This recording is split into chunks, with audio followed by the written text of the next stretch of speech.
TV조선 취재기자들이 전하는 뉴스의 중심, 보도본부 한나인, 저는 신효섭입니다. 윤석열 대통령이 어제 비공개 국무회의에서 싱하이밍 주한 중국 대사 논란을 거론하며 우리 국민의 강한 불쾌감을 언급했다고 합니다. 국장급 외국 대사 논란에 국가 원수가 말을 거두는 게 적절하느냐, 이 같은 지적과는 별개로 어떻든 대통령이 나서서 외교적으로 중국과 맞서는 모양새가 돼 파장이 간단치 않습니다. 민주당에선 정청래 최고위원이 오늘 서울대 조국 교수 파면은 한국판 드레피스 사건이라고 주장해서 논란이 예상됩니다. 드레피스 사건은 전 세계 유대인들이 가장 가슴 아픈 반유대주의 순환사 중 하나로 기억하는 세계사적 사건입니다. 대한민국 제1야당 지도부가 아들, 딸의 부정입학 등 개인 비리로 교수직을 박탈당한 사람을 그런 역사적 비극의 희생자와 같이 취급한 사실을 유대인들이 알게 된다면 정말 기가 막힐 겁니다. 어제 윤 대통령의 한중 관계 발언 파장부터 짚어보겠습니다.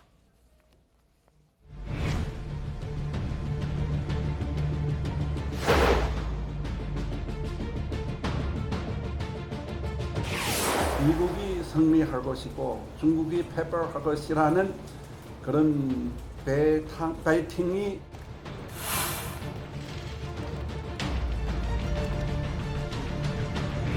也注意到韩国部分媒体针对辛海明大使个人进行与事实不符，甚至人身攻击式的报道，对此感到遗憾。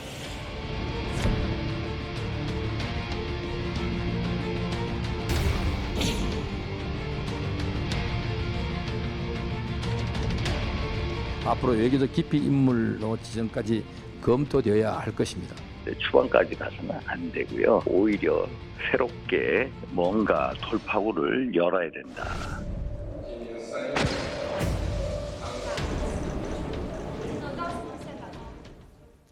우리 정부의 외교 정책을 강하게 비판했던 싱하이밍 주한 중국 대사의 발언 논란에 대해서 윤석열 대통령이 직접 지적하고 나섰습니다. 대통령까지 직접 의견을 밝힌 만큼 파장 더욱 커질 수밖에 없어 보입니다. 네, 윤석열 대통령은 어제 대통령실에서 열린 비공개 국무회의에서 싱하이밍 대사가 외교관으로서 상호 존중이나 우호 증진의 태도가 있는 건지 의심스럽다면서 이 대사 자체로서 기본 매너가 안 됐다는 취지로 강하게 비판했다고 합니다. 이는 지난 8일 싱하이밍 대사가 이재명 민주당 대표를 관저로 초대한 자리에서 중국의 패배에 베팅한 이들은 나중에 반드시 후회한다면서 윤 대통령의 가치 중시 외교 노선을 겨냥해 고압적 발언을 한 것에 대한 반응으로 해석이 됩니다. 윤 대통령은 또 싱하이밍 대사의 부적절한 처신에 우리 국민이 불쾌해하고 있다는 평가도 한 것으로 알려졌고요. 저희 취재에 따르면 윤 대통령은 싱 대사의 언행이 9월 말 조선 총독 행세를 하면서 오만 불손하게 행동해 원성을 샀던 청나라 위안스카이를 떠올리게 한다는 말이 시중에 돌고 있다. 이런 취지의 말도 했다고 합니다. 대통령실 관계자들이 앞서 내놓은 비판적 발언들, 이것이 결국 윤 대통령의 의중을 반영했을 것이다. 이런 해석이 많았는데요. 그게 사실로 확인된 셈입니다. 대통령 참모들도 재차 강경한 입장을 내놨습니다. 네, 대통령실 관계자는 어제 오후 브리핑에서 싱하이밍 대사는 대한민국 정책이 편향적이고 특정 국가를 배제한 듯한 곡해된 발언을 했기 때문에 논리적인 문제가 있다고 재차 비판하고 나섰습니다. 그러면서 이 관계자는 국민들 앞에서 언제나 외교적으로 비엔나 협약의 정신을 지키면서 우호적 관계를 만들어가는 것이 외교관의 직분이라고 강조하고 중국 측이 이 문제를 숙고해보고 우리에 대해 적절한 조치를 취해줄 것을 기다리고 있다고 밝혔습니다. 우리 정부가 싱 대사의 언행을 지적하면서 비엔나 협약을 재차 거론한 부분, 이거 주목이 되는데요. 국제법 측면에서도 위반 소지가 있다고 판단을 하고 중국 측에 사실상 최후 통첩을 했다. 이런 해석이 나오고 있습니다. 네, 비엔나 협약은 외교관의 지위나 역할 등을 규정한 국제협약인데요. 대통령실은 싱하이밍 대사가 협약에서 규정한 외교사절의 우호 관계 증진 임무를 어겼고 주재국 내정에 개입해서는 안 된다는 의무도 지키지 않았다는 입장입니다. 때문에 대통령실이 중국의 적절한 조치를 기다리고 있다고 언급한 건 싱 대사가 사실상 업무를 지속하기 어렵다는 점을 들어 인사 조치를 요구한 거란 해석이 나옵니다. 관련해 논란됐던 싱하이밍 대사의 발언부터 다시 들어보고 어제 나온 우리 외교부 대변인의 브리핑도 들어보겠습니다.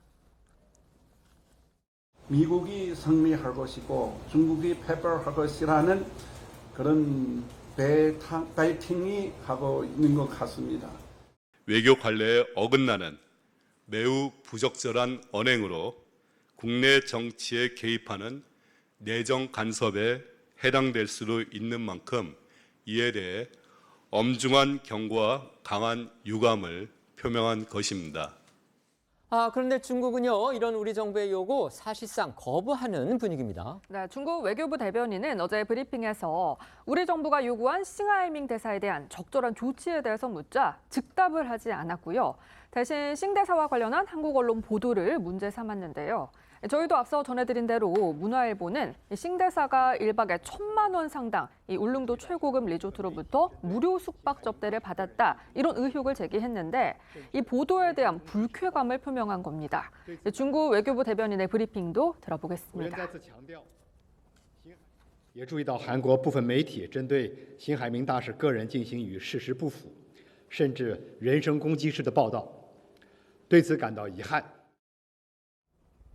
그러면서 이 대변인은 싱 대사가 한국의 각계각층 인사들과 광범위하게 접촉하고 교류하는 건 그의 직무라면서 싱 대사의 언행을 요란하게 부풀리는 화제로 삼아서는 안 된다고 강조했는데요. 사실상 싱 대사의 언행에 책임을 묻지 않겠다는 입장을 밝히고 오히려 한국 측의 자제를 요구한 것으로 풀이됩니다.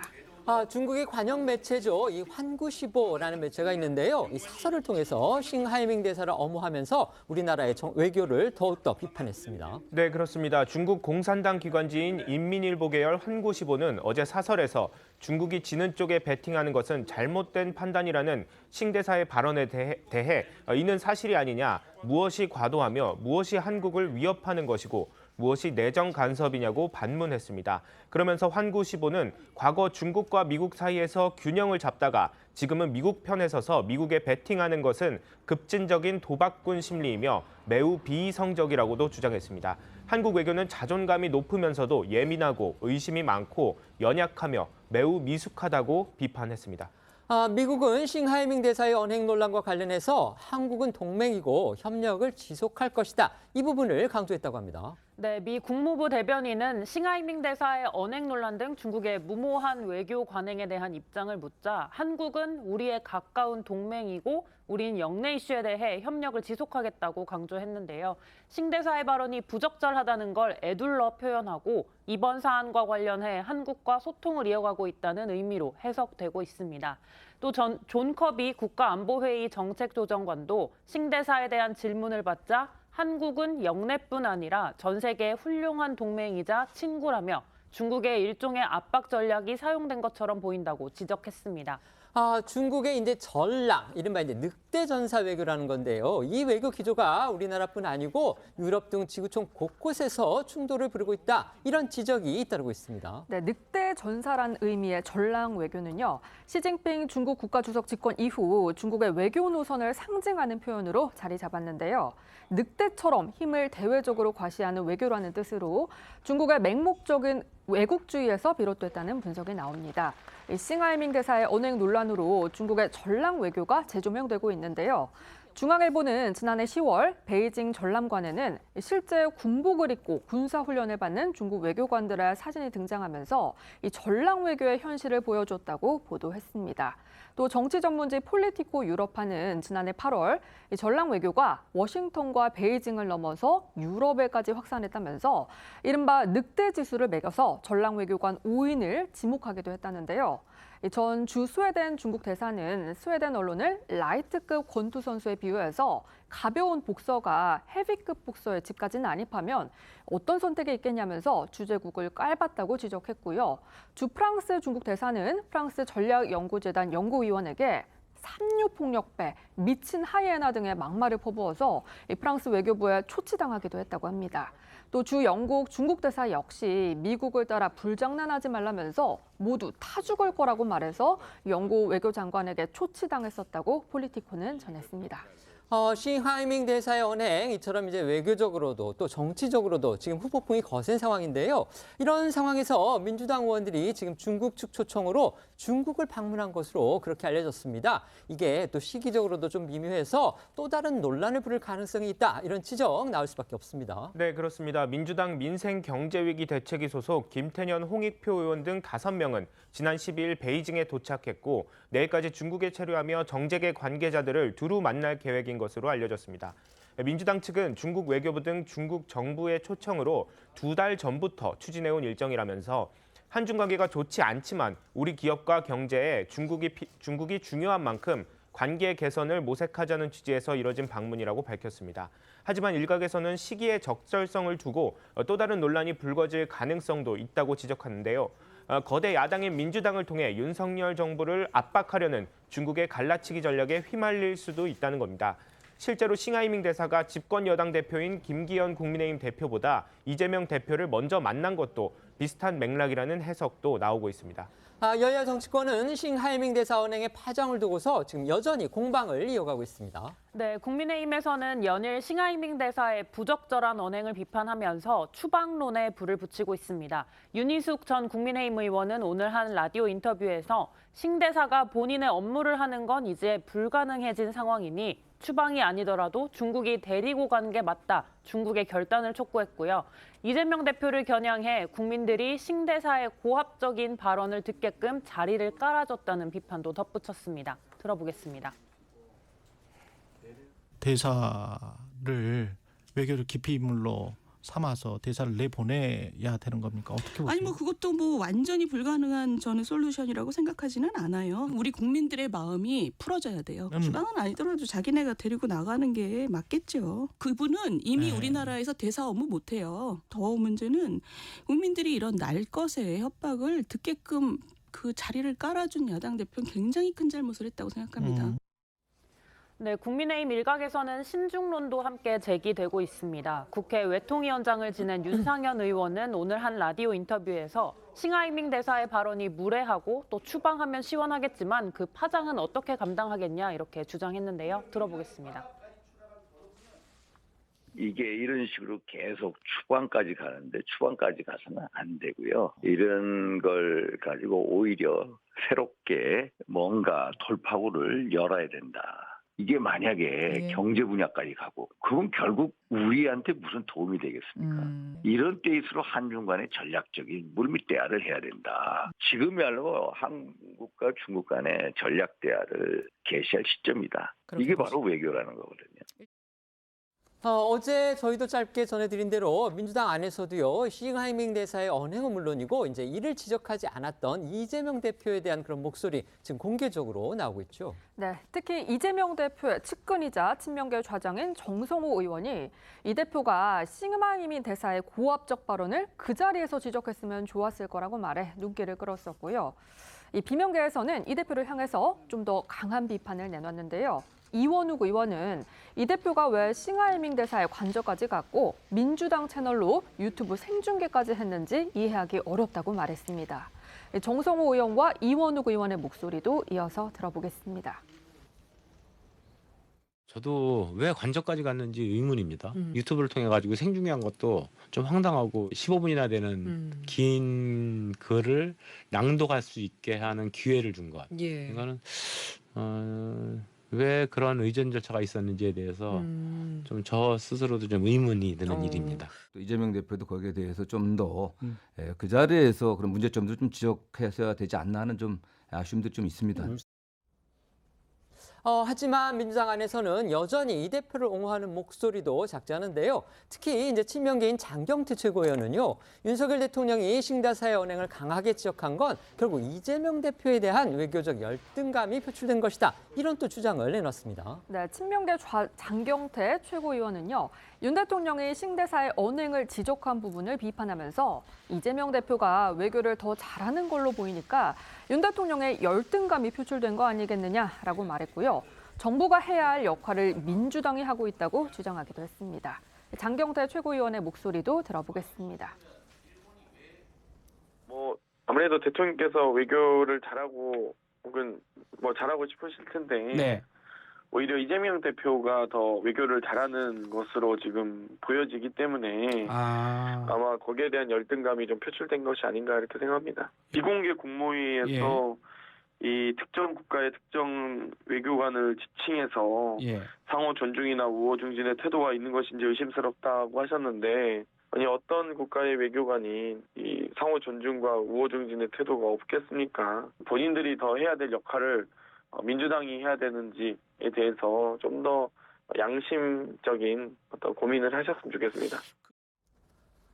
말씀드린 대로 윤석열 대통령이 비공개 국무회의에서 싱하이민 주한 중국 대사의 언행을 직접 지적하고 나섰습니다. 우리 정부 그다음에 대통령실의 입장은 결국 중국 정부가 싱 대사를 인사조치해야 된다. 그러니까 다시 불러들이라 결국 그 의미겠죠. 그렇게 지금 요구를 하고 있는데 중국은 이 같은 우리 측 요구 사실상 거부하는 분위기입니다.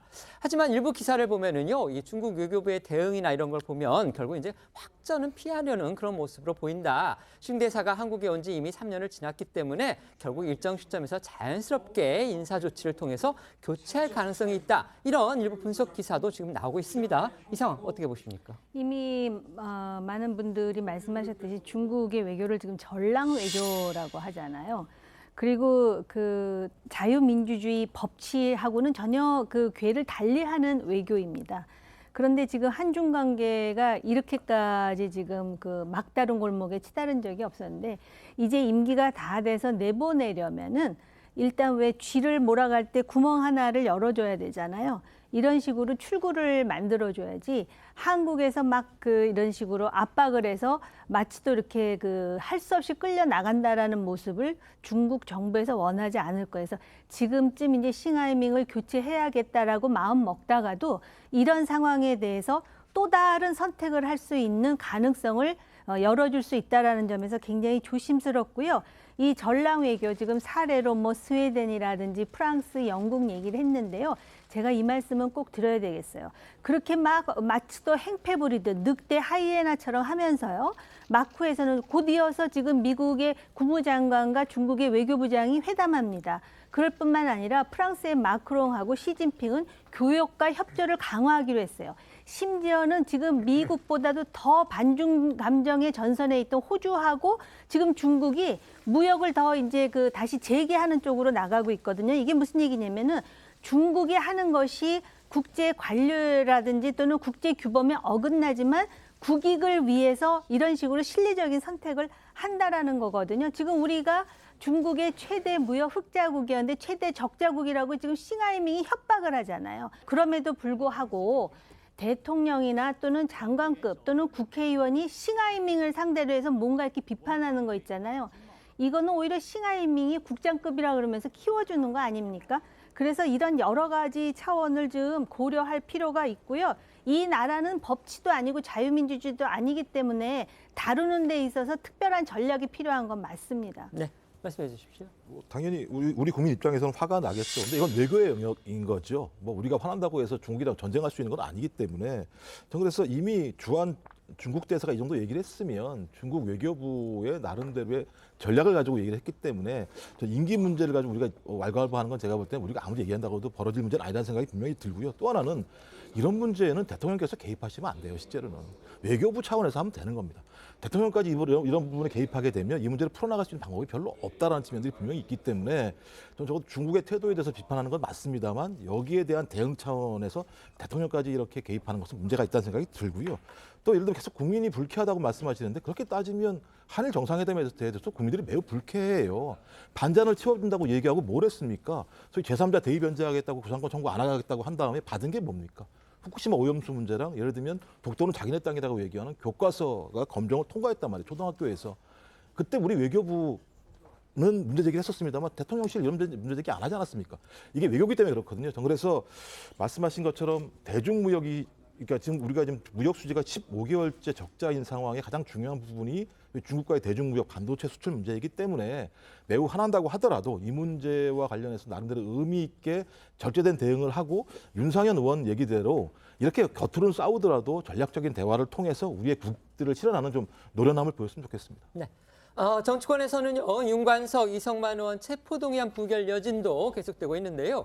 윤석열 대통령이 또 이 사안과 관련해서도 어제 국무회의에서 이 한동훈 법무부 장관에게 의견을 물었다. 이런 보도가 나왔습니다. 네, 중앙일보 기사인데요. 윤 대통령이 국무회의 모두 발언과 의안 심사를 마친 뒤에 자유토론을 하는 과정에서 첫 발언자로 한 장관을 지목해 체포동의안 부결에 대한 의견을 물었다고 합니다. 이에 한 장관은 체포동의안 부결이 수사에 영향받지 않도록 잘 준비하겠다면서 관련 사건의 증거가 상당 부분 수집됐다라는 취지의 답변을 한 것으로 알려졌고요.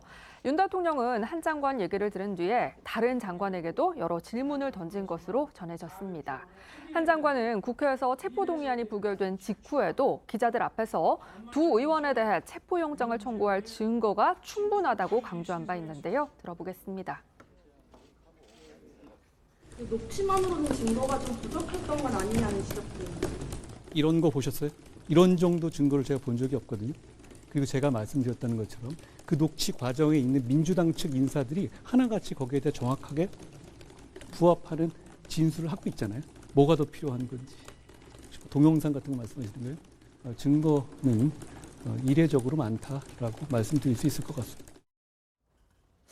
윤 대통령은 어제 여당의 전임 원내 지도부를 초청해서 또 점심 식사를 함께 했다고 합니다. 이 자리에서도 국무회의에 이어서 체포동의안 부결 문제로 대화가 오갔다고 하는데요. 특히 윤 대통령이 이제 뼈 있는 농담을 던졌다 이런 보도가 나왔습니다. 이건 어떤 내용입니까? 어제 오찬에는 주호영 전 원내대표와 송원석 전 원내수석 부대표 등 여당 인사 15명이 참석했습니다. 보도 내용을 종합해보면 오찬을 함께하면서 자연스럽게 민주당 또는 민주당을 탈당한 의원들의 체포 동의안이 국회 본회의에서 연속 부결된 것이 화제에 올랐다고 합니다. 이 과정에서 윤 대통령이 지나가는 말로 앞으로 나올 사람이 많은 모양이죠 라는 말을 한 것으로 전해졌습니다. 해석해보면 앞으로도 민주당에서 체포 동의안 표결 대상이 될 사람이 또 생길 가능성이 있어서 민주당이 이번 동의안을 부결시킨 것이 아니냐는 뼈 있는 말인 셈인데요.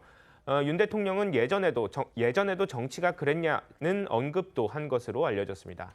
네, 이 내용대로라면 보도 윤 대통령의 발언 취지는 그제 국회 본회의에서 한동훈 법무장관이 체포동의안 제출 설명을 하면서 돈 봉투를 받은 것으로 지목되는 약 20명의 민주당 국회의원이 여기 있다 이렇게 말했던 것과도 맥이 같다는 분석인데요. 한동훈 장관의 지난 발언 듣고 오시겠습니다. 범죄 사실에 따르면 논리필연적으로 그 돈 봉투를 받은 것으로 지목되는 약 20명의 민주당 국회의원들이 여기 계시고 표결에도 참여하시게 됩니다. 돈 봉투 돌린 혐의를 받는 사람들의 체포 여부를 돈 봉투 받은 혐의를 받는 사람들이 결정하는 것은 공정하지도 공정해 보이지도 않습니다. 국민들께서도 같은 생각이실 겁니다. 네, 다만 오찬에서의 윤 대통령 발언 내용에 대해서 이 자리에 참석했던 대통령실 관계자는 그런 발언은 듣지 못했다고 전한 것으로 전해졌습니다. 정치권 안팎에서는 이번 이제 체포동의안 부결을 포함해서 이른바 민주당의 4연속 방탄 표결 이걸 두고서 비판의 목소리가 나오고 있는 상황인데요. 정작 민주당은 계속해서 이번 부결은 한동훈 장관 때문이다 이런 식으로 지금 여론전을 펼치는 모양새입니다. 네, 민주당 인사들이 연일 나서 앞서 들으신 한동훈 장관의 국회 본회의 발언 을 문제 삼고 있는 건데요. 돈 봉투를 받은 것으로 지목되는 약 20여 명의 민주당 국회의원들이 체포동의 표결에 참여하고 있다는 말로 한 장관이 민주당 측을 도발했고 이로 인해서 체포동의안이 부결됐다는 주장입니다. 특히 한동훈 장관을 공격하는 데는 비명계와 친명계 구분 없이 입을 모으고 있는 상황인데요. 친명계로 분류되는 장경태 최고위원은 한동훈 장관의 말에 설득력이 없어서 여당에서도 동의하기 어려웠을 거라면서 국민의힘 의원들의 이탈 가능성까지 주장을 했고요. 당내 비명계로 꼽히는 박용진 의원은 한 장관이 체포동의안이 통과되더라도 법원에서 영장이 기각되는 상황을 걱정했을 거라고 했습니다. 장 최고위원과 박 의원의 발언 내용 들어보겠습니다. 한동훈 장관이 여러 가지 발언을 했지만 별로 설득력이 없어서 아마 국민의힘 의원님들께서도 동의하기 좀 어려웠을 거라고 생각합니다. 한동훈 장관께서 국회 본회의장에서 면책 특권도 없으신 분인데 그렇게 막 말을 함부로 하실 수는 없는데 이렇게 얘기하시는 것도 좀 저는 문제라고 보고요. 공권력에 대한 오남용에 대한 문제도 저는 엄중하게 책임을 물어야 된다고 생각합니다. 저는 한동훈 장관이 되게 불안했을 거라고 봐요. 이거 만일에 가결돼 갖고 법원 가서 기각되면 어떡하지? 이런 걱정했을 거예요. 저는 한동훈 장관이 좀 안 됐어요. 이제 본인이 좀 이렇게 나 때는 안 그랬는데 하는 이런 그 안타까움, 조급함 이런 것들이 그 말에 말을 좀 함부로 하는 그런 걸로 나타나는 거 아닌가 싶어요. 그러니까 한동훈 장관 문제를 앞에 두고서는 결국 민주당 의원들이 이제 개패까지 접어두고 일제히 연합 공세를 펼치는 그런 모양새군요. 네, 그렇습니다. 이런 공세의 배경에는 검찰 수사선상에 누가 올라가 있는지 모른다는 위기의식 때문이라는 분석도 있습니다. 특히 윤관석 의원과 이성만 의원 체포 동의안에 경쟁 후보 캠프에서 금품을 제공하며 지지를 호소하고 있다는 정보를 입수했다는 내용이 있는 것과 관련해서 민주당 내부에서는 검찰 수사망이 좁혀올수록 사법 처리 대상에 오를 민주당 의원들이 늘어날 수 있다는 우려도 커지고 있는 것으로 알려졌습니다. 네, 한동훈 장관은 체포안 부결 직후에 자신의 발언이 민주당 의원들에게 모욕감을 주면서 부결로 이어졌다는 민주당 측 주장이 이어지자 황당하다는 반응을 보였는데요. 관련 발언 들어보시죠. 제 설명 때문에 민주당이 모욕감을 느껴서 방탄을 한 거다라는 취지로 민주당의 대변인께서 말씀하신 것 같더라고요. 그런 거 말고 진짜 이유를 말해보시라는 말씀드립니다. 오히려 민주당의 거듭된 방탄에 대해서 국민들께서 모욕감을 느끼실 거라고 생각합니다. 민주당은 저 없으면 어떻게 서셨을지 모르겠어요. 민주당은 제가 원하는 대로 움직일 수 있는 정당이란 말씀이신가요? 저를 너무 과대평가하시는 것 같습니다. 네, 여당은 물론 정의당에서도 민주당의 한동훈 탓에 대한 비판이 쏟아졌습니다. 정의당 류호정 의원은 해서는 안 될 변명이라고 지적했고요. 국민의힘 하태경 의원은 민주당이 한동훈 장관의 놀이개가 됐다고 꼬집기도 했는데 관련 발언 들어보시겠습니다. 불체포 특권은 행사하지 말아야 됩니다. 근데 이제 문제는 한동훈 장관의 놀이개가 된 거지. 한 장관이 갖고 놀 수 있는 당이다, 민주당은. 한 장관이 팩트 체크를 열심히 해요. 제가 볼 때는 팩트 체크 문제에 있어서 민주당이 한 장관 이긴 적이 한 번도 없죠. 저는 그것 때문에 표를 할 거를 불을 했다 이런 건 전 맞지 않다고 생각해요. 왜냐하면 그럼 한동훈 장관이 도발 안 하면 찬성하고 도발하면 반대하고 그 민주당의 다짐이 그러면 그렇게 가벼운 것이었는가? 바뀌겠다라는 각오가 그만큼 다 가벼운 것이었다라는 걸 증명하는 꼴밖에 안 된다고 생각을 하거든요. 저는 그런 변명은 안 해야 한다고 생각합니다. 이번 사태는 결국 이제 이재명 대표가 본인을 겨냥한 체포동의안을 부결시킨 것, 거기에서 스텝이 꼬인 결과다, 이런 지적도 나오고 있습니다. 결국 이제 이재명 대표의 리더십에 또 한 번 상처가 났다, 바로 이거죠. 그렇습니다. 국민의힘 장동혁 원내대변인은 어제 논평을 통해서 민주당이 똘똘 뭉쳐 이미 탈당까지 한 두 의원을 지켜낸 이유가 분명하다. 이재명 대표의 가스라이팅에서 벗어나지 못한 거라고 주장을 했고요. 강민국 수석 대변인도 민주당을 향해서 누구라도 감옥에 보내면 이 대표의 방탄조끼도 작동할 수 없기에 단일 대우로 릴레이 방탄을 형성했다고 고백하라, 이렇게 목소리를 높였습니다. 이재명 대표의 책임론은 이제 자연스럽게 이 대표 퇴진론으로 연결돼서 일부 비명계 의원들이 그 같은 주장을 했다. 이런 소식 저희도 계속 전해드리고 있는데, 이와 관련해서요, 오늘 이제 주목할 만한 주장이 또 나왔습니다. 바로 이 대표 체제가 이제 위협받을 경우에 대안으로 거론되는 사람, 바로 이낙연 전 대표인데, 이 전 대표의 최측근 의원이요, 공개적으로 이미 이재명 대표의 퇴진을 촉구한 겁니다. 네, 그렇습니다. 바로 윤영찬 의원인데요. 윤 의원은 함께 또 다른 비명계 박용진 의원의 관련 주장을 이어서 들어보겠습니다.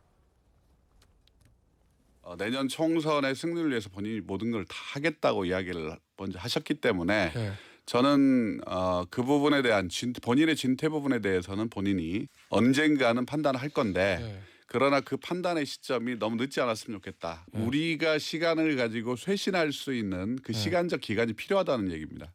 그 기간이 있어야 국민들도 민주당의 쇄신을 진정성 있게 바라볼 거다라는 그런 말씀을 드리는 거고요. 우리 당 내에서도 우리 대표의 진퇴와 관련해서 우리 이재명 대표께서 꼭 그 문제는 감안을 해주셨으면 좋겠다라는 생각이 듭니다. 그러니까 가장 친명 중에 친명인 김영진 의원 말 그대로 옮기면 이재명 없이 안 된다. 그러나 이재명만으로도 안 된다. 이 얘기잖아요. 그럼 지금 이재명만이 아닌 다른 누구, 다른 무엇을 찾아야 되는 시간이라고 봐요. 이재명 플러스 알파? 혹은 이재명 대표가 스스로 어떤 본인의 역할을 변경시키는 방식. 비명계로 분류되는 두 의원은요, 이재명 대표가 구상 중인 이제 혁신기구, 이것에 대해서도 쓴소리를 냈다고 하죠. 먼저 윤영찬 의원은요, 당내 혁신위원회가 뭘 할 것인지, 어떤 역할에 집중해야 하는지, 권한은 어디까지인지 여기에 대한 아무런 공감대가 없다고 비판을 했고요. 박용진 의원은 당대표가 혁신위가 뭘 하려고 하는 혁신인지를 얘기한 적 없다고 했습니다. 또 인선 중인 혁신위원장에 대해서는 과제가 뭐고 어떻게 해야 하는지 또 그 역할이 뭔지를 정하지 않고 수험생부터 불러오는 게 어딨냐라고 지적했습니다. 윤관석, 이성만 의원의 체포동의안 부결 이후에 민주당 지금 여전히 시끄럽죠. 그런데 오늘 이낙연 전 대표의 의중을 가장 잘 아는 핵심 측근 의원이죠. 바로 윤영찬 의원인데 이 윤 의원이요, 공개적으로 이재명 대표의 퇴진을 촉구했습니다. 물론 이전에 이제 서른 의원을 비롯해서 다른 비명계 의원들도 이 대표의 거취에 대해서 문제를 삼은 적이 있지만 지금 윤영찬 의원 같은 경우는요, 이낙연 전 대표와의 관계가 워낙 가깝기 때문에 보는 시선이 다를 수밖에 없습니다. 것 같습니다. 더구나 이낙연 대표의 지금 국내 정치 복귀 코앞에 닥쳐왔죠. 바로 이달 말에 이루어질 걸로 그렇게 예상이 되는데 이 시점에 윤영찬 의원이 저런 주장을 한 것 더욱 눈길을 끌 수밖에 없습니다. 혹시 이낙연 전 대표하고 어떤 교감에서 나온 주장인지 이 부분도 관심을 모으고 있는데요. 이거 어떻게 평가하십니까? 제가 볼 때는 윤영찬 의원 스스로가 이낙연 전 대표의 측근이 아니라는 사실을 명백하게 밝힌 내용이라는 생각이 들어요. 저 같으면 만약에 진짜 그야말로 진정한 측근이라면 이 상황에서 이런 얘기를 하는 건 타당하지 않다. 왜냐하면 이낙연 전 당대표가 오랜 기간 동안 국내에 비어 있었단 말이에요. 연착륙이 중요한 거거든요. 그렇다고 민주당 내부에서 이낙연 전 당대표 꼭 오십시오라고 하는 분위기도 실제적으로 아닌 상황이에요. 이런 상황에서 이런 발언을 한다라고 얘기하는 건 오히려 소위 이낙연 전 당대표가 들어옴으로써 민주당 내부가 당권 경쟁에 휘말릴 수 있다라고 하는 어떤 시그널을 줄 수 있기 때문에 제가 볼 때 이건 이낙연 전 당대표도 싫어할 얘기를 윤영찬 의원이 했다고 생각이 드는데 윤영찬 의원은 왜 이런 얘기를 했을까? 제가 볼 때는 이낙연 전 당대표를 정적으로 활용하는 거죠. 왜냐하면 최근에 현근택 대변인 지금 변호사 같은 경우 이미 출발하겠다고 얘기가 나왔어요. 그 지역구에. 이런 상황들과 관련해서 본인이 어떤 이재명 당대표와 어떤 친명들에게 공격적인 방식들을 얘기하는 생각이 들기 때문에 저는 이런 부분을 이낙연 전 당대표가 측근으로 두는 것 자체가 상당히 정치적으로 있을까 생각이 들다는 생각이 들고요. 윤영찬 의원도 마찬가지입니다만 이낙연 전 당대표를 진짜 예를 들면 좋아하고 도와주고 싶다고 얘기하면 정정당당하게 지역구에서 경선에서 이기면 되는 문제인 거고요. 이런 부분으로 분란을 일으키지 않았으면 좋겠다는 생각이 듭니다. 너무 윤영찬 의원의 개인적인 이해관계로 지금 해석을 하시는 것 같아서 조금 불편할 수도 있겠습니다. 윤 의원이 듣기에는. 네, 말씀해 주십시오. 저는 그 당 내부 사정은 아마 당에 소속하신 분들이 더 잘 알겠지만 이낙연 전 대표가 귀국을 해서 어떤 역할을 한다 그랬을 때 과연 그 무게와 비중이 얼마나 클 것인지에 대해서 조심스럽지만 좀 회의적으로 보고 있습니다. 그렇기 때문에 윤영찬 의원이 이낙연 의원의 복심인지 여부는 상관없이 지금 그 자기의 의견을 이야기한 것이고 그거가 해석될 때는 배후에 이낙연 전 대표가 있는 것으로 해석되는 게 아닌가 이런 생각이 들고요. 아직까지도 민주당 내에서 이재명 대표에 대해서 문제 제기를 하는 목소리는 소수로 한정되어 있습니다만은 실제로 민주당이 이런 식으로 나가가지고 과연 내년 총선에 얼마나 유의미한 결과를 나올 수 있을 것인가에 대해서는 심지어는 민주당 지지자들마저도 회의적인 입장입니다. 그러니까 뭔가 변화가 있어야 될 뿐만 아니라 또 지금 이재명 사법 리스크를 포함해서 여전히 리스크가 있고 최근에 그 이내경 전 혁신위원장 건도 그렇고요. 요번에 싱하이밍 건도 그렇고 계속해서 스트라이크 아웃되듯이 계속해서 이재명은 분명히 한계가 있네를 본인 스스로가 지금 보여주고 있는 상황입니다. 그렇기 때문에 뭔가 변화를 해야 되는데 지금 총선 공천과 맞물려서 목소리를 내는 사람은 별로 없고 이런 상황에서 지금 목소리 내는 사람이 그동안 뭐 조응천, 이상민 이렇게 하다가 지금 이제 윤영찬까지 하나하나 이렇게 확대되는 그 과정의 하나인가 이런 생각이 들고요. 이 사람들이 이제 이재명의 어떤 대항마가 되기 위해서는 스스로 자기 혁신을 어떻게 할 것이며 그다음에 그 제3지대와 어떤 식으로 이제 그 포용 관계를 유지할 것이며 또 자기 쇄신을 위해서 무언가를 내려놓을 것이며 이런 것에 대한 제안이 있어야 되는 거 아닌가 이런 생각이 들었습니다. 내년 총선을 앞둔 상황에서 지금 말씀해 주신 대로 민주당이 신경 쓸 수 있는 그런 악재 중의 악재는 바로 이제 이재명 대표의 사법 리스크일 겁니다. 어제 대장동 사건 그리고 쌍방울 대북 송금 사건과 관련한 재판이 각각 열렸는데요. 이 대표에 관련해서 주목할 만한 진술들이 또 나왔다고 합니다. 네, 어제 이재명 대표의 최측근 정진상 전 정무조정실장의 뇌물 사건 공판이 열렸는데요. 유동규 전 성남도시개발공사 본부장이 증인으로 출석해서 이 대장동 개발 사업 공모 전에 민간업자 측 이익이 4천억에서 5천억 원 규모가 될 거란 내용이 이 대표에게도 보고됐다고 증언을 했습니다. 그러니까 이재명 대표가 이제 성남시장으로서 대장동 개발 사업으로 민간업자 측에게 많게는 5천억 원 정도의 이익이 돌아갈 거다. 이 사실을 미리 알고 있었다는 그런 주장인 겁니다. 검찰 수사 단계가 아니고 이제 위증죄로 처벌받을 수 있는 법정 증언이라는 점, 이 점을 우리가 눈여겨볼 필요가 있겠습니다. 네, 유 전 본부장은 대장동 사업 공고가 나가기 이전에 정영학 회계사와 함께 정 전 실장을 만나서 민간에 4천억 원에서 5천억 원 정도 남는다고 했더니 정 전 실장이 깜짝 놀랐다고 했습니다. 또 그 얘기를 하자 정 전 실장으로부터 민간이 남는 건 우리하고는 상관없다는 취지의 이 대표 입장을 들었다고 설명을 했고요. 자신은 민간업자들이 많이 가져가는 건 나중에 문제가 될 수 있다고 생각했다고 덧붙였는데요. 유 전 본부장이 주장한 4천에서 5천억 원 정도의 민간업자 이익 추산 규모는 이 대장동 개발 사업으로 민간업자에게 1,200억 원이 돌아갈 거다. 이렇게 본 2014년 한국경제조사연구원의 용역 결과를 크게 웃도는 수치입니다. 어제 유 전 본부장의 진술 내용은 검찰이 작성한 이 대표 공소장에도 담겨 있습니다. 공소장에 따르면 이 대표는 유 전 본부장으로부터 대장동 택지 분양 수익이 4천억에서 5천억 원대 이상이라고 보고받고도 이를 승인했다고 합니다. 다만 유 전 본부장은 당시 민간업자인 김만배, 정영학 등과 논의한 해당 내용을 이 대표 등에게 문서로 보고하지는 않고 구두로 전달했다고 증언한 것으로 전해졌습니다. 어제 재판에서는 재판부가 유 전 본부장에게 이 대표와 정 전 실장에게 보고가 됐다는 객관적 증거가 있냐고 물었고, 유 전 본부장은 증거는 없다면서도 이를 보고하지 않았다면 1,800억 원짜리 임대주택 부지를 공모지침서에 넣을 수 있었겠냐고 답한 것으로 알려졌습니다. 유 전 본부장 어제 재판에서요, 이재명 대표하고 이 대표의 측근 인사들을 이제 조직폭력배에 빗대는 듯한 그런 발언도 했다고 하죠. 네, 그렇습니다. 증인신문 과정에서 정 전 실장 측이 자신의 진술 번복을 문제 삼자 이를 반박하는 과정에서 나온 말인데요. 먼저 정 전 실장 측은 2021년 10월 3일 검찰에 신문 조서를 제시하면서 검사가 시기가 맞지 않는다는 취지로 묻자 유 씨가 지난번에 김용, 정진상을 만난 기억이 안 났는데 다시 떠올려 보니 의형제를 맺기 전에 정진상, 김용, 김만배가 여러 번 술자리를 하면서 친분을 쌓았다고 진술을 번복했다고 지적했습니다. 그러자 유 전 본부장은 기억이 안 나다가 기억이 난 것이라며 번복이 아니라고 주장했습니다. 하지만 이후에도 정 전 실장 측은 유 전 본부장 진술의 신빙성을 계속 의심했고요. 이에 유 전 본부장이 사실과 다르게 얘기한 부분에 대해 기억이 나서 얘기한 부분도 있을 수 있다며 조직폭력배가 두목의 진실을 가려주기 위해 진술하다 진실을 말하면 번복이냐, 사실을 이렇게 말하고 있다고 항변했습니다. 앞서 이 대표와 이 대표 측근과의 인연을 언급했던 유 전 본부장의 목소리 잠시 듣고 오겠습니다. 시장 준비할 무렵이죠. 이제 시작할 무렵 그쯤에 이제 이재명하고 이제 그때 이제 만났었어요. 그러니까 알라딘 램프의 진실. 문지르지도 않았는데 나타났어요. 제가 무엇을 도와드릴까요? 그래서 입법을 해야겠는데요. 제가 도와드리겠습니다. 하여튼 이재명은 그거 인연으로 만났어요. 정진상, 나, 김용 딱 만나서 우리 의형제 합시다. 그리고 한 분의 주군을 모십시다. 도원결의 할 때 정진상이 딱 그러더라고. 우리 나라를 먹자. 성남시장은 출발이다. 그래서 이제 우리가 궁극적으로는 이재명을 대통령 만들자. 그런 꿈을 갖고 시작한 거예요.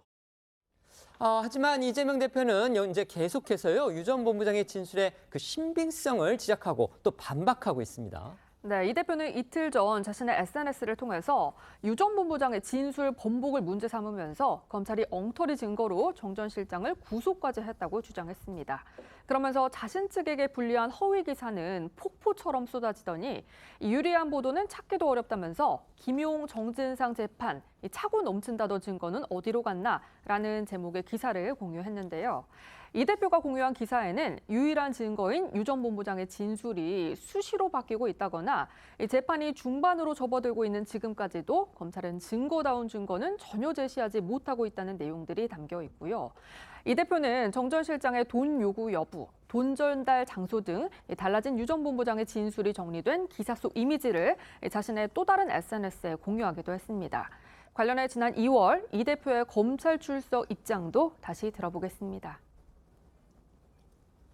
검찰이 정권의 하수인이 돼서 없는 사건 만들어내고 있는 것은 하늘이 알고 국민들이 지켜보고 있습니다. 지연조사에 추가 조사 논란까지 벌어진 두 번째 소환조사 이후에도 검찰에 조종되는 궁박한 처지에 빠진 이들의 번복된 진술 말고 대체 증거 하나 찾아낸 게 있습니까? 이런 가운데 법원은 어제 재판에서 정진상 전 실장의 사건을 이재명 대표의 사건과 병합하겠다고 밝혔습니다. 쉽게 말하면 정 전 실장과 이 대표가 같은 재판부에서 재판을 받게 될 거란 겁니다.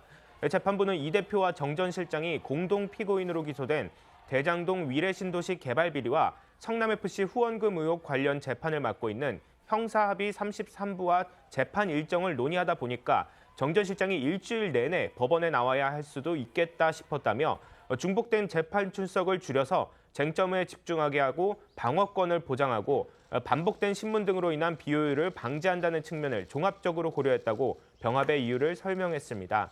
다만 정 전 실장에게 뇌물을 준 혐의로 기소된 유 전 본부장 관련 재판은 그대로 23부에서 진행하는 것으로 결정됐습니다.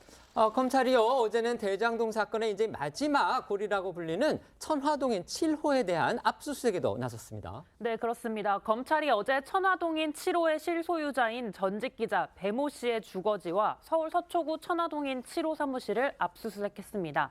배 씨는 같은 기자 출신으로 화천대유 대주주인 김만배 씨와 오랜 기간 관계를 이어왔고 대장동 민간업자 남욱 씨와 정영학 씨를 김만배 씨에게 소개한 인물로 대장동 일당의 최초 연결고리 역할을 한 걸로 알려졌는데요.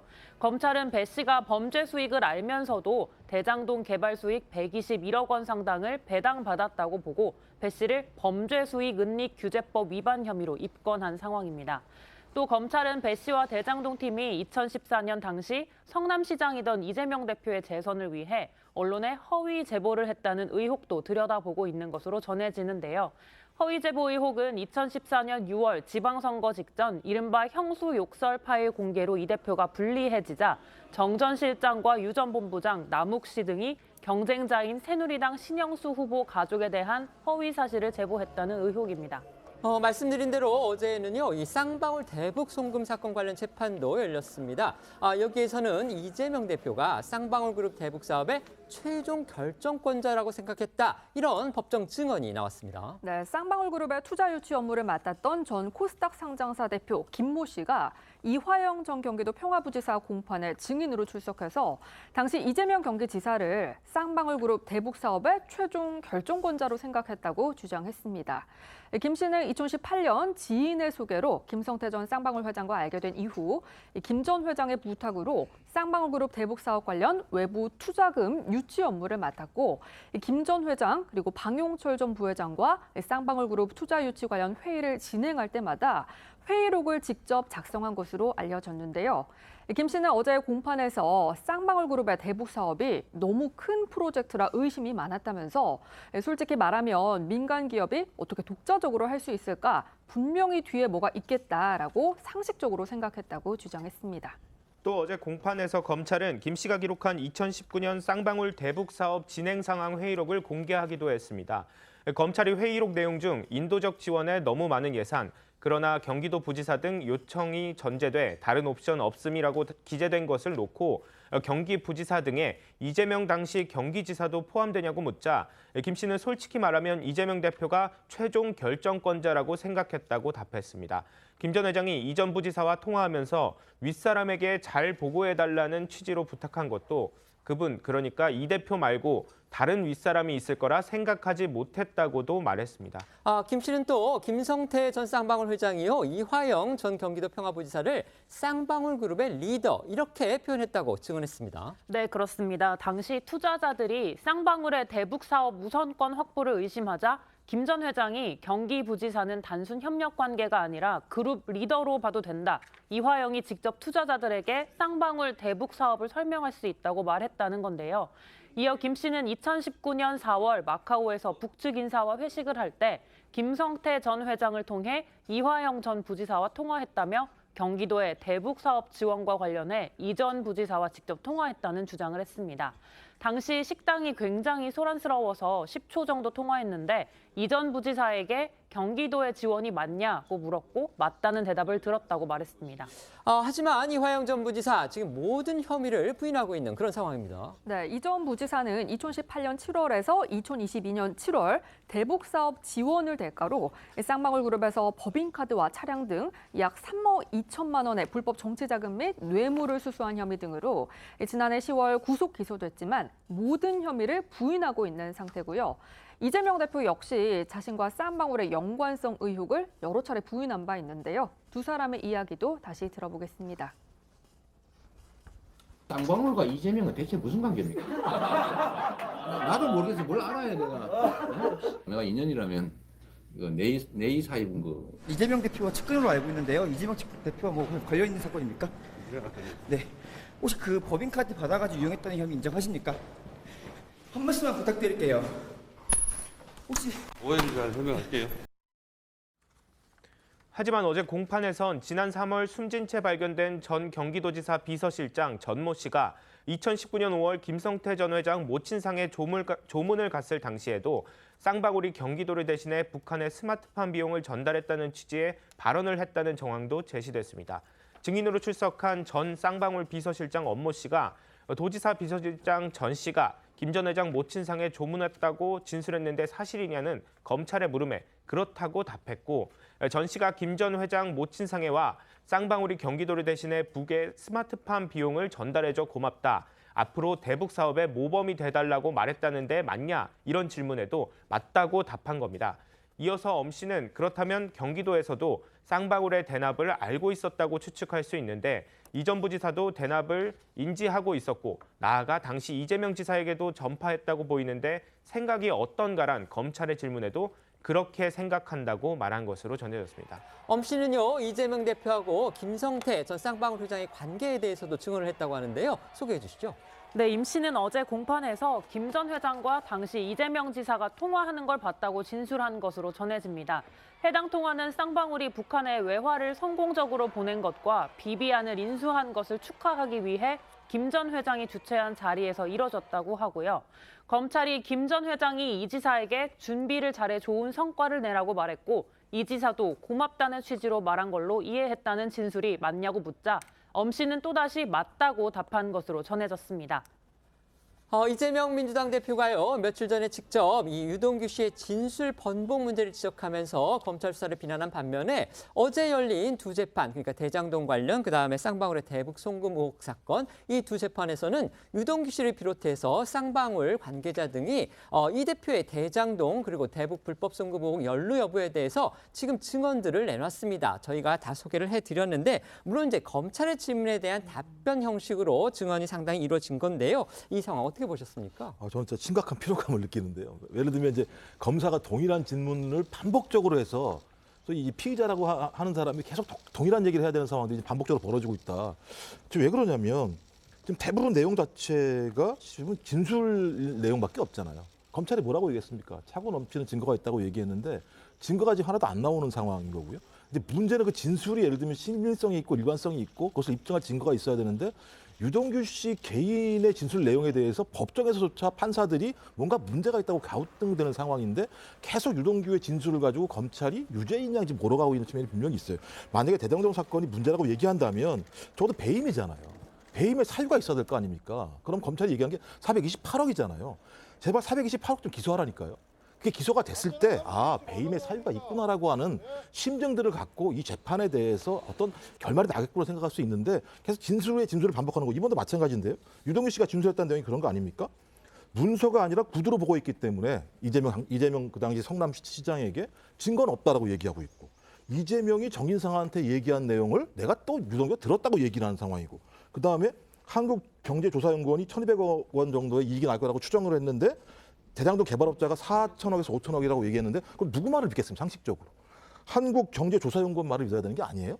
그러니까 저는 이런 진술 자체가 예를 들면 계속 나오는 부분과 관련해서 이것이 명징하게 어떤 국민들에게 이해가 되려면 좀 검찰이 증거를 내놓으시라고 계속 말씀을 드리고 싶어요. 네, 말씀해 주십시오. 일단 이재명 사법 리스크는 현재 진행형으로 계속될 것이다라는 것을 가늠할 수가 있고요. 결국은 이제 재판부의 결정에 따르겠지만 여기서 몇 가지 사실을 우리가 좀 확인할 필요는 있다고 봅니다.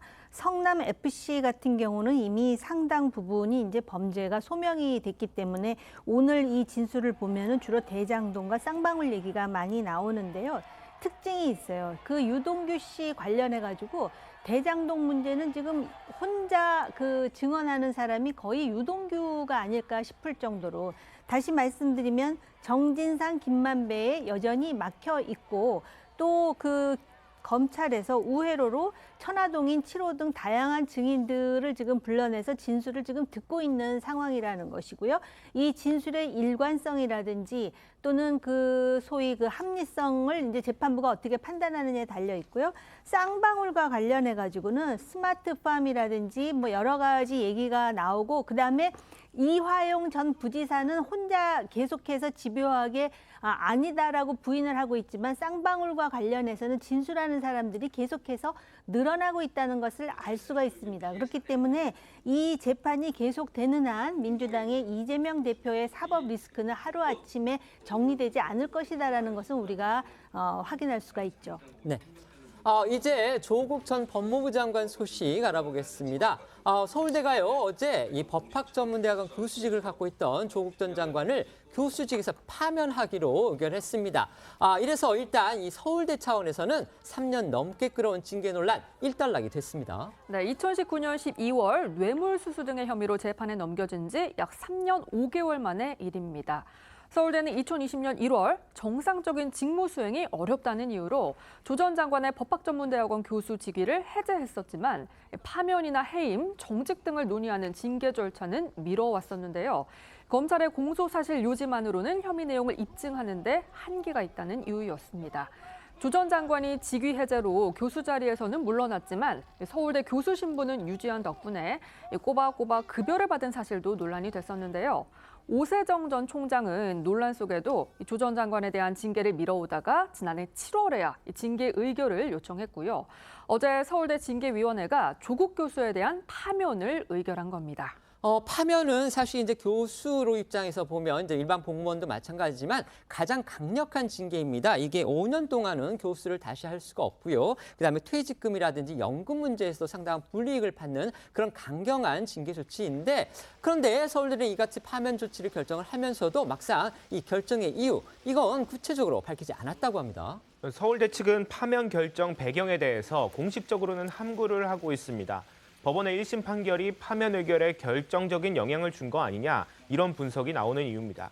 1심 재판부는 지난 2월 딸 조민 씨의 장학금 명목으로 600만 원을 수수한 혐의, 유재수 전 부산시 경제부시장에 대한 감찰 무마 등 혐의를 인정해 조 전 장관에게 징역 2년에 추징금 600만 원을 선고했습니다. 이 가운데 딸 조민 씨의 장학금 600만 원 수수 혐의가 유죄로 결론 난 게 파면 결론을 낸 결정타로 작용하지 않았겠느냐 이런 분석들이 나오고 있습니다. 중앙일보와 인터뷰한 서울대 관계자는 징계위 내부 규정상 500만 원 이상의 금품을 수수할 경우 해임 이상의 징계를 주게 돼 있는 것으로 알고 있다며 법원의 판단까지 나온 이상 학교에서도 더는 징계를 미루기 힘들었을 것이라고 했습니다. 조국 전 장관의 과거 발언 그리고 국정감사 등에서 단골 소재가 됐던 조 전 장관 징계 관련 발언도 들어보겠습니다. 저는 2001년에 채용되고 2004년에 정년 보장받았습니다. 정년 보장 이후에는 논문을 한 편도 안 써도 먹고 살 수 있다는 얘기입니다. 제가 서울대학교에 채용되었던 것 나름대로의 일종의 자질, 역량이 있기 때문에 학교에서 뽑았겠죠. 학자로서의 밥값 외에 지식인으로서의 밥값이 있다고 생각합니다. 조국 교수에 대해서 즉각 징계 절차를 진행해야 된다고 보는데 총장님 어떻게 생각하십니까? 그 판결은 조국 교수 본인에 대한 판결이 아니고 조국 교수가 거기에 대해서 변호를 하지 않았기 때문에 어쨌든 분명하지 않은 상황이라고 판단을 해서 서울대학교가 무슨 조국 수호대도 아니고 2년 가까이 이렇게 월급 줘가면서 학교에서 마치 보호하고 있는 것처럼 보이는 이런 행태는 도저히 납득을 할 수가 없습니다. 조국 전 장관 서울대 측의 파면 결정이 알려지니까요. 즉각 자신의 페이스북에 이 변호인단의 입장문 이걸 공유를 했습니다. 그러면서 이 항소, 그러니까 법적 대응 방침을 밝혔습니다. 네, 조 전 장관 측은 서울대가 조 전 장관을 징계위에 회부한 3가지 사유 중에 2가지에 대해서는 법원의 무죄 선고가 나왔고 나머지 1가지인 조 전 장관 딸의 부산대 의전원 장학금 수수에 대해서만 청탁금지법 유죄를 선고받아 항소심이 진행 중이라고 설명했습니다. 서울대에 대해서는 헌법이 보장한 무죄 추정의 원칙을 존중해서 청탁금지법 위반에 대한 판단이 최종적으로 내려지기 전까지는 징계 절차를 중지해주길 요청했다면서 변호인단은 서울대의 성급하고 과도한 조치에 깊은 유감을 표한다고도 했습니다. 또 조 전 장관은 교수의 기본적인 권리를 지키고 전직 고위공직자로서의 명예를 회복하기 위해 즉각 항소하고 이 결정의 부당함을 다룰 거라고 밝혔습니다. 파면이 확정되면 조 전 장관은 5년 내로는 교원으로 임용될 수 없고 퇴직금과 연금 수령에서도 불이익을 받게 됩니다. 조국 전 장관에 대한 서울대의 파면, 지금 정치권으로까지 이 논쟁이 번졌습니다. 우선 이제 민주당 일각에서는요, 이 서울대 의결에 대해서 상당히 거친 목소리로 비판을 했습니다. 네, 조 전 장관 파면을 한국판 드레피스 사건으로 빗대기까지 했는데요. 정청래 최고위원 그리고 최강욱 의원의 목소리 들어보겠습니다. 서울대 조국 교수 파면 한국판 드레피시 사건인가? 검찰의 뇌물수수 기소는 기각됐고 김영란법 위반으로 억지 적용해서 이런 조치를 내린 겁니다. 부산대 의전원 합격자 표창장 하나로 멸문지화를 당한 조국 교수의 가족, 너무 가혹하지 않는가? 너무 억울하지 않은가? 갑자기 지금 조국 장관이 평산마을 방문했다 온 직후에 지금 느닷없이 소집을 해가지고 이렇게 한 거에 대해서 서울대 스스로도 오해를 받을 수밖에 없는 측면을 자초했고 그걸 감수하셔야 될 것 같고. 드레피스 사건은요, 뭐 아시는 분들 다 아시겠지만요, 그 19세기 말이었습니다. 프랑스 제3공화국에서 이 드레피스라는 그 유대계 장교가 있었는데 그를 이제 무고한 그 사람을 독일에 간첩으로 몰아서 그렇게 형을 집행을 한 겁니다. 결국 이게 유대인들의 어떤 반유대주의의 대표적인 사례, 이렇게 유대인들은 여기고 있고 이것이 도화선이 돼서 결국 시오니즘 운동, 그다음에 더 나아가서 이스라엘 건국으로까지 이어졌다. 이게 지금 세계 역사학자들이 평가하고 있는 그런 사건입니다. 그런데 이걸 지금 정청래 의원이 거론을 하면서 조국 전 장관에 빗댄 겁니다. 반면에 국민의힘에서는요, 이 조국 전 장관은 파면 결정에 항소하겠다는 뜻을 접으라 이렇게 압박하고 나섰습니다. 네, 전주회 원내대변인은 제 딸 때문에 다른 사람이 떨어진 적 없다라는 조국 전 장관, 그리고 저는 떳떳하고 부끄럽지 않게 살았다는 그의 딸은 여전히 궤변만 늘어놓고 있다면서 조 전 장관이 문재인 전 대통령을 만나 앞으로 무엇 할지 고민 중이라고 했는데 지금은 자신의 잘못을 인정하고 반성할 때라고 논평을 냈습니다. 또 조국 전 장관에 대한 1심 판결이 나오기까지 3년 2개월이 소요됐다면서 재판부를 향해서 신속한 재판을 요구한다고도 덧붙였습니다. 조국 전 장관 지금 앞서 전해드렸듯이 이제 내년 4월 총선 출마 문제, 바로 이것도 정치권의 관심사로 등장을 했죠. 지금 이를 두고서 민주당 안에서도 지금 여러 의견이 갈라져서 분출하고 있는 그런 모양새입니다. 네, 친명계 내부에서도 조 전 장관의 출마 가능성에 찬반이 엇갈리고 있습니다. 비명계에서는 대체로 조 전 장관 출마에 대해서 강한 반대 입장을 취하고 있어서 조 전 장관의 출마 움직임이 가시화될 경우 민주당은 또다시 계파 갈등 소용돌이에 휩싸일 것으로도 보입니다. 비명계로 꼽히는 이원욱 의원과 친명계로 꼽히는 박성준 의원의 얘기 이어서 들어보겠습니다. 민주당한테는 굉장히 큰 리스크로 작용할 가능성이 크고 조국의 강이 아닌 조국의 늪에 빠질 가능성도 있다. 그렇게 말씀하십니다. 지금 윤석열 정권의 어떤 심판에 있어서 그 결정적인 역할을 할 수 있는 사람이라고 하면은 너는 정치적 공간을 다 열어줘야 된다. 그런 입장. 과연 조국 전 장관이 출마할 경우에 민주당에 유리할 것이냐, 불리할 것이냐 이 부분을 놓고서는 지금 친명계 내부에서조차도 지금 의견이 갈리는 그런 모양새입니다. 네, 친명계 좌장인 정성호 의원은 어제 한 라디오 인터뷰에서 내년 총선 승리를 위해 본인이 어떻게 해야 되는지 더 많은 사람의 의견을 들으며 현명하게 하기를 기대한다고 했습니다. 전략적으로 사전에 심사하고 고려할 수는 있겠지만 어쨌든 조 전 장관이 아직 재판도 끝난 상황이 아니지 않느냐 반문하기도 했는데요. 이걸 두고 정 의원이 조 전 장관 출마 반대 입장을 애둘러 피력한 게 아니냐 이런 해석이 나옵니다. 어제 서울대 조국 전 장관 교수직 파면 어떻게 보셨습니까? 일단 뭐 기본적으로 그 서울대 징계가 결정한 상황이기 때문에 징계 결정은 존중할 수밖에 없다는 생각이 들긴 하는데 징계를 하게 되면 항소할 수 있는 거죠. 항소의 사유가 분명히 있는 건데 제가 봐도 몇 가지는 좀 이해가 안 되는 측면은 분명히 있어요. 세 가지가 징계 사유가 세 가지였는데 두 가지는 무죄가 나왔고 지금 하나 유죄라고 하는 게 3년 동안 600만 원의 장학금을 받았다. 이제 조국 전 장관이 받은 게 아니라 조국 전 장관의 딸이 이제 딸이 받은 건데요. 이 문제와 관련해서 첫 번째 문제는 이 장학금을 줬다고 얘기하는 노환준 교수 같은 경우는 1심에서 동일한 판결이 났는데 2심 판결이 날 때 그때 가서 결정하겠다고 얘기했어요. 그러니까 하나는 2심 이후에 결정을 하기로 했다고 했는데 주는 사람이 받은 사람 문제 같은 경우가 이미 결정이 났다는 측면 하나하고 계속 500만 원의 금품 수수를 얘기하는데 이건 직접 금품 수수한 게 아니잖아요. 조국 전 장관이. 그러니까 딸이 받았기 때문에 서울대 징계 규정상의 500만 원 이상 그거 네, 부분을 그 말씀 드리는 말씀하시는 겁니다. 거죠? 근데 그러면 이제 청탁 금지도 예를 들면 500만 원 이상인 건지에 대해서 저는 이걸 내용을 알 수 없기 때문에 이런 부분과 관련해서 여러 가지 예를 들면 어떤 이번 서울 징계 결정에 대해서 조국 전 장관과 변호인단들은 좀 이해하기 어려운 측면이 있다라고 제기하기 때문에 저는 뭐 앞으로 예를 들면 항소를 할 것이고 재판 과정에서 2심의 변동이 있게 되고 또 예를 들면 소총이 열리게 되는 이런 과정들을 지켜봐야 된다는 생각이 드는데 저는 그래서 그런 측면에서 조국 전 장관은 정치라고 하는 영역에 들어가시기보다는 재판이라는 영역에서 본인이 무죄임을 밝히는 것이 저는 가장 중요한 선결 조건이라고 생각합니다. 네, 말씀해 주십시오. 그 서울대에서 전임 총장에 의해서 1심이 끝난 후에 조국 전 장관의 문제를 결정하겠다라는 입장을 밝혔고요. 서울대에 비리가 있던 다른 교수들에 대한 징계 문제와 보더라도 형평성에 있어서 조국 전 교수는 상당히 지금 늦게 결정이 난 부분이 있습니다. 그다음에 이 600만 원 장학금이라고는 하지만 이것을 왜 청탁금지법 위반이라고 했는지 그 장학금 자체에 상당한 논란이 있다라는 것을 여기서 중언부언할 필요는 없을 것 같고요. 그러다 보니까는 조국 전 장관은 이런 문제까지도 아울러 가지고 자신의 어떤 그 정치적 진입의 하나의 명분으로 지금 삼고자 하는 움직임이 있는 것 아닌가 이렇게 생각이 드는데요. 과연 조국 전 장관이 정치에 나설 때 이것이 민주당에게 강의될 것인지 늪이 될 것인지에 대해서 민주당 내에서도 고민이 많은 것 같은데 그것 자체도 지금 조국 변수가 아니라 또 국민의힘 변수, 민주당 내 변수, 여러 변수가 작동하기 때문에 조국 전 장관은 아무래도 정치권으로 진출할 것만 같습니다. 지금부터는 오늘 하루 놓치면 안 될 핫한 뉴스를 모아 전해드리는 어쩌다 이런 일이 코너로 이어가겠습니다.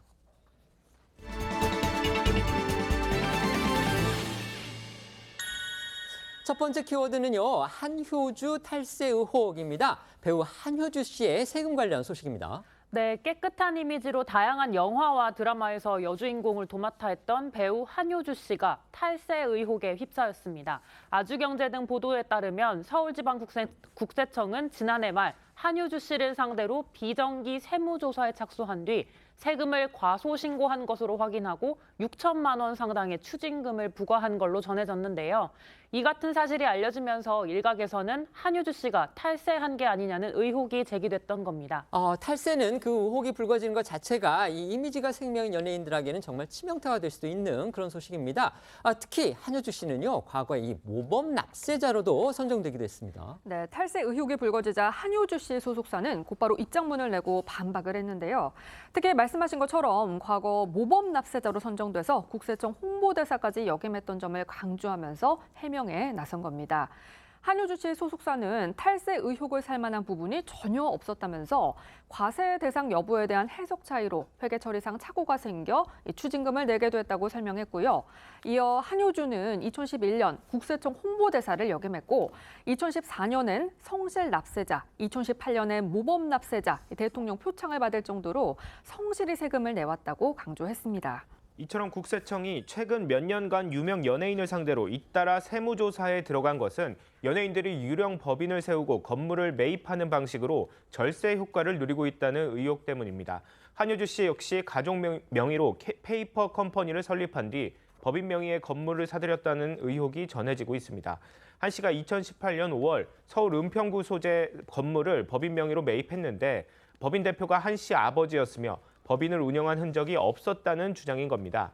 하지만 이에 대해 한효주 씨 소속사 측에서는 법인 사무실에 한효주 씨 아버지가 매일 출근하고 있다며 정상적으로 운영되고 있다는 입장을 밝힌 것으로 알려졌습니다. 한효주 씨뿐만이 아니고요. 이병헌, 이제 권상우 등 다른 유명 연예인들도 이 줄줄이 특별 세무조사를 받아서 억대의 세금을 추징당하기도 했습니다. 네, 앞서 이병헌 씨와 권상우 씨 역시 국세청의 연예인 본인 및 소속사 대상 비정기 세무조사를 통해 수억 원의 추징금을 부과받은 것으로 알려졌는데요. 특별 세무조사에 해당하는 비정기 세무조사는 정기 세무조사와 달리 국세청이 해당 법인 또는 개인에 대한 탈세 의혹이 있는 경우에 착수합니다. 이에 따라 이병헌 씨와 권상우 씨도 탈세 의혹이 불거졌지만 모두 부인한 바 있고요. 배우 김태희 씨와 이민호 씨도 수억 원대 세금을 추징당했는데 두 사람 다 회계 처리에 착오가 있었다며 탈세 의혹은 부인했습니다. 두 번째 키워드는요. 금목걸이 두고 가세요입니다. 이거 어떤 소식입니까? 네, 코로나19 엔데믹 이후 요즘 일본 여행 가는 분들 많으시죠? 하지만 일본 가기 전에 금반지나 금목걸이 같은 금은 집에 두고 가시는 게 좋겠습니다. 최근 일본으로 여행 갔다가 낭패를 겪는 일이 잦아지고 있기 때문인데요. 한 인터넷 여행 커뮤니티에 올라온 글을 보시면 평소에 착용하는 금목걸이를 그대로 하고 일본 삿포로에 갔다가 봉변을 당했다고 합니다. 글을 올린 사람에 따르면 일본 세관에 금부츠를 잦은 신고했지만 되레 세관이 일일이 가방을 뒤지고 범죄자 취급을 해서 불쾌감이 들었다고 하고요. 결국 세금을 내는 대신 보관을 하기로 하고 수수료를 냈다면서 본인처럼 스트레스 받지 말고 금제품 모두 두고 오라고 했습니다. 심지어는 온천 여행을 위해 일본 구마모토로 가며 평소 착용하던 금목걸이를 신고하지 않은 우리 국민이 일본 관세법 위반 혐의로 구금돼 7시간가량 조사를 받는 일도 있었다고 합니다. 해당 장신구는 75g가량의 순금으로 시가 600만 원 상당이었다고 합니다. 그렇다면 이제 일본으로 여행 가는 사람들은 다 장식으로 하고 가는 금도 세금을 내야 하는 거냐? 팔고 오는 것도 아닌데 그렇게까지 해야 하느냐? 이런 의문이 들 수밖에 없습니다. 네, 일본에선 금의 순도와 중량, 사용 여부와 상관없이 금이나 금제품을 반입하면 반드시 신고해야 한다고 합니다. 일본에 입국할 때 쓰는 휴대폰 별송품 신고서라는 게 있다고 하는데 금이나 금제품을 가지고 있다면 체크하고 일정 금액과 무게 이상이면 추가로 서류를 제출하도록 하고 있다고 합니다. 네, 이처럼 피해를 봤다는 경험담이 잇따라 올라오자 외교부가 해외 안전여행 홈페이지를 통해 어제 공지를 올렸습니다. 일본 관세 당국이 반입 심사를 엄격히 하고 있어서 불이익을 입지 않도록 주의하라는 내용인데요. 면세 범위가 20만 엔, 우리 돈 185만 원 정도인데 이걸 넘으면 소비세 등을 부과한다고 하고요. 만약 신고하지 않았다가 적발되면 관련 법에 따라 처벌하거나 물품을 압수할 수 있다고 합니다. 궁금한 사항이 있으면 일본 지역 총영사관이나 영사 콜센터에서 도움을 받을 수 있다고 하니 일본 여행 간다면 꼭 한번 확인해보고 가시길 바라겠습니다. 세 번째 키워드입니다. 티저 영상 논란입니다. 이거 어떤 내용입니까?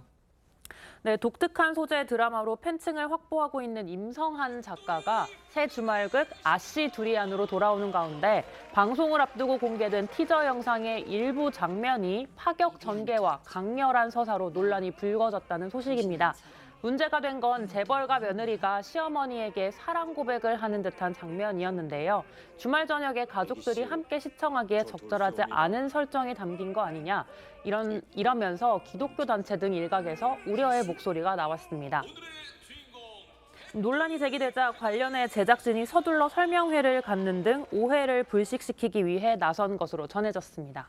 아시두리안 제작진 측 해명을 들어보시면요. 드라마 일부분만 짧게 편집해 보여주는 티저 영상의 한계로 일부 오해가 있었다는 설명인데요. 문제가 된 장면은 감정을 표현하는 데 서툴렀던 며느리가 자신을 대면대면하게 대하는 모습에 서운함을 느낀 시어머니와 묵은 고부 갈등을 봉합하기 위해서 꺼낸 대사였던 걸로 전해졌고요. 또 일부 동성 간 부적절한 관계로 오해를 산 장면 역시 남편이 남장을 한 아내에게 말 타는 법을 가르쳐주는 것을 실제 남자로 오인해서 벌어진 해프닝이었다고 해명했습니다. 해당 티저가 방영된 이후 논란이 되자 즉시 새로운 티저로 교체한 상태라고 합니다. 임성환 작가도 이번 논란에 대한 입장을 직접 밝혔습니다. 며느리가 시어머니에게 지극히 잘하는 모습을 보여주면서 드라마를 보는 시어머니들에게는 일종의 판타지를, 또 며느리들에게는 고부 관계에 대한 다시 한번 생각해 볼 수 있는 시간을 갖게 하려는 의도가 담겨 있었다고 전했습니다. 그러면서 티저가 아닌 드라마 본방송을 보면 모든 우려가 해소될 수 있을 거라 덧붙였습니다. 그러니까 이제 수도권 기독교 총연합회 등 이제 기독교 단체들이 문제를 제기한 걸 제작진들이 모두 수용한 그런 결과라고 볼 수가 있겠는데요. 아시두리안 다음 주에 첫 방송될 예정이죠? 맞습니다. 오는 6월 24일 토요일에 만나보실 수 있는데요. 그동안 보고 또 보고, 인어 아가씨 등 히트작을 통해서 대중의 사랑을 받아온 임성환 작가, 그리고 시크릿가 등 신사의 품격 등에서 감각적 연출력을 선보인 신우철 감독이 만나 아시두리안을 통해서 어떤 색다른 장르의 판타지를 만들어낼지 관심이 쏠리고 있습니다.